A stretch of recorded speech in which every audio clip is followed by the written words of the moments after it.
Assalamualaikum warahmatullahi wabarakatuh. Halo, berjumpa kembali dengan Ibu Ana dalam video pembelajaran kelas 4, tema 8, subtema 2. Keunikan daerah tempat tinggalku. Pembelajaran 4. Kali ini kalian akan belajar bersama Siti. Tahukah kamu daerah dengan julukan Kota Seribu Industri? Daerah dengan julukan Kota Seribu Industri adalah Kota Tangerang. Kota Tangerang terletak di Provinsi Banten. Apa saja keunikan yang ada di Kota Tangerang? Kita cari tahu ya. Yang pertama, keunikan Tangerang dilihat dari kegiatan ekonomi. Tangerang dijuluki Kota Seribu Industri karena merupakan pusat industri di Pulau Jawa, dan di sana berdiri lebih dari 1.000 pabrik. Yang kedua, keunikan Tangerang dilihat dari bangunan lama. Seperti daerah lain, Tangerang juga memiliki bangunan bersejarah yang masih berdiri kokoh sampai saat ini. Di antaranya Masjid Jami Kalipasir, Vihara Padumutara, Museum Benteng Heritage, Bendungan Pintu Air 10, dan Kelenteng Buntek Bio. Apabila kalian pergi ke Tangerang, kalian dapat meluangkan waktu untuk mengunjungi beberapa bangunan yang ada di sana ya. Sehingga wawasan kalian tentang keunikan Kota Tangerang akan bertambah. Nah, selain memiliki bangunan bersejarah, Tangerang juga memiliki banyak sekali cerita fiksi loh. Beberapa judul cerita fiksi yang berasal dari Kota Tangerang, di antaranya 1. Legenda Sungai Cisadane, 2. Legenda Teluk Naga, 3. Asal-usul Desa Lengkong, 4. Pendekar Cisadane. Sekarang Ibu Ana akan menceritakan salah satu cerita fiksi yang ada di Kota Tangerang ya. Tolong kalian simak dengan baik. Ceritanya bersudul Legenda Sungai Cisadane. Pada zaman dahulu kala, hiduplah seorang gadis desa yang diberikan kecantikan yang sangat menawan. Tapi perilakunya sangat sombong,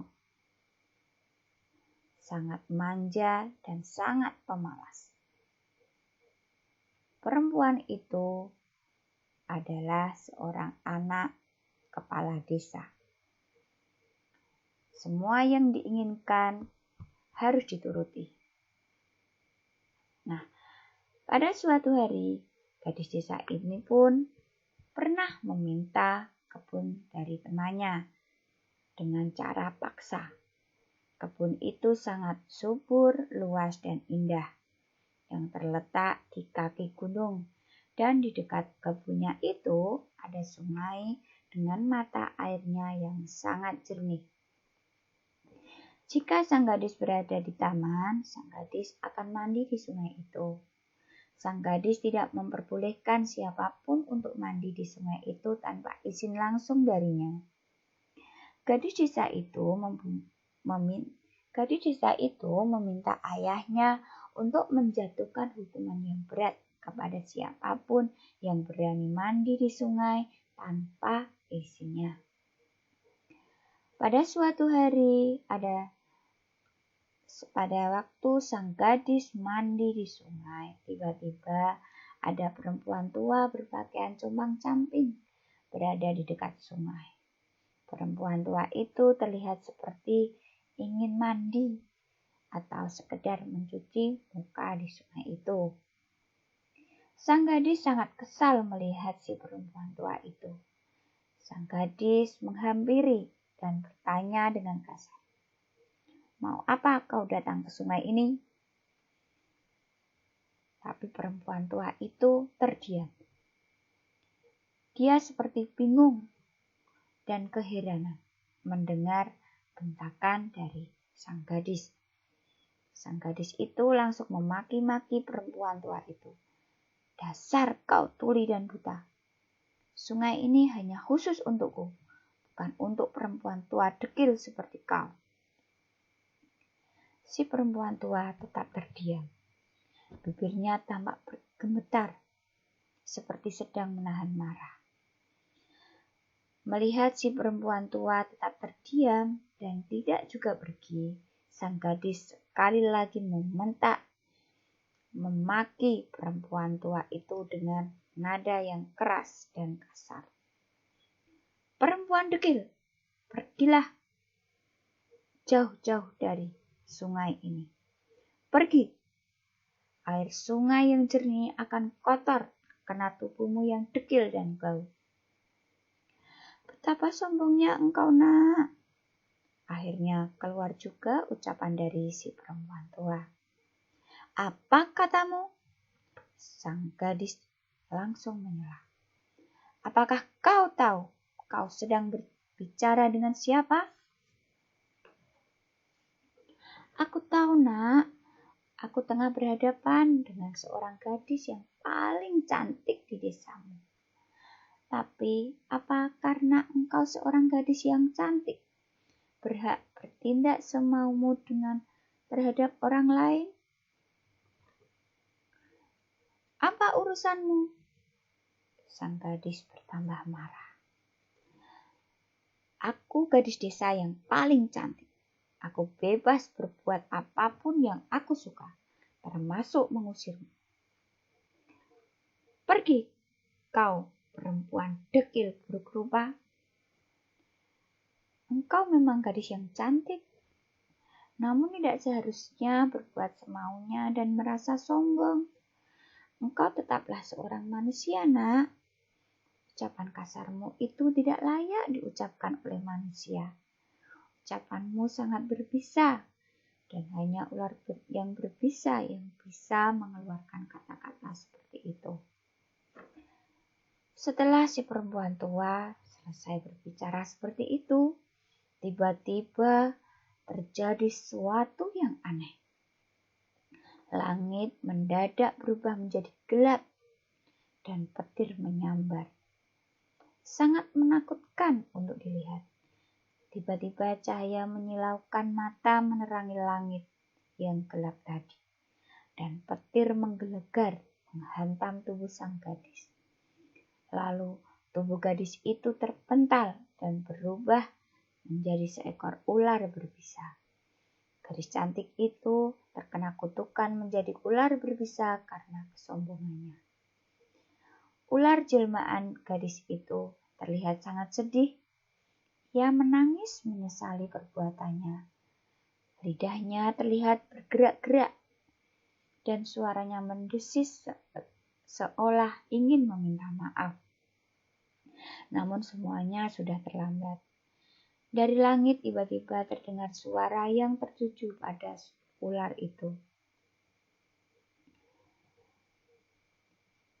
Karena kesombonganmu, kau tidak pantas menjadi manusia. Engkau pantas menjadi ular berbisa untuk selama-lamanya. Ternyata kutukan telah jatuh dan tetap untuk sang gadis. Akhirnya sang gadis menangis. Dan sambil menangis tadi, ular itu masuk sungai.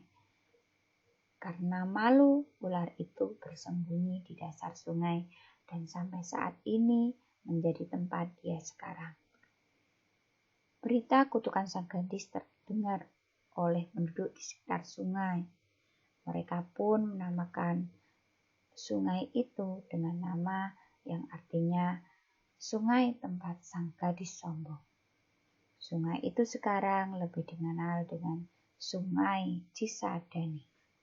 Nah, demikian cerita dari legenda Sungai Cisadane. Sekarang kalian coba jawab pertanyaan dari Ibu Guru ya.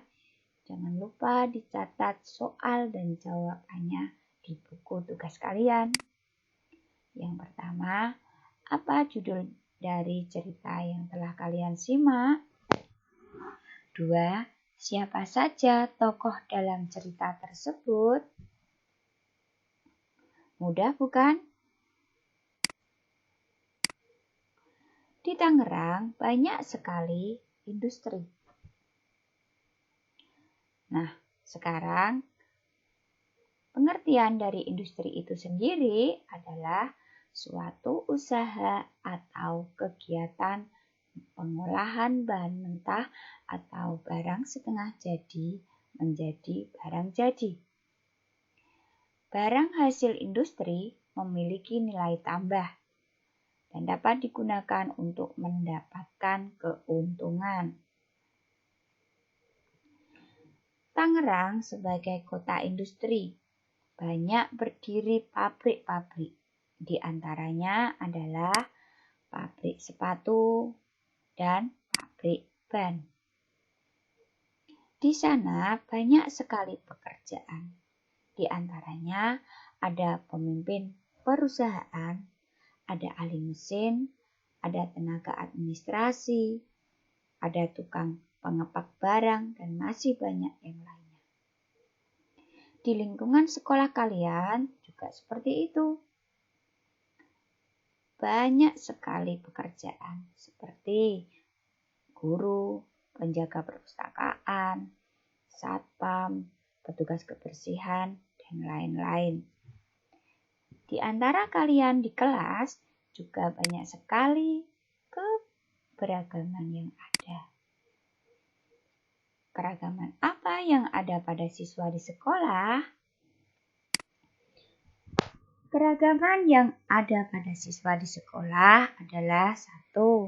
Keragaman bakat. Contohnya ada siswa yang suka berolahraga, ada siswa yang suka menari, dan ada siswa yang suka sains, suka menggambar, dan ada siswa yang suka membaca.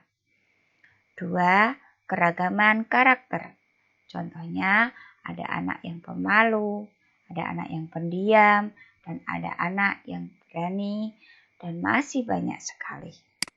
Nah, bagaimana cara menyikapi keberagaman yang ada di sekolah?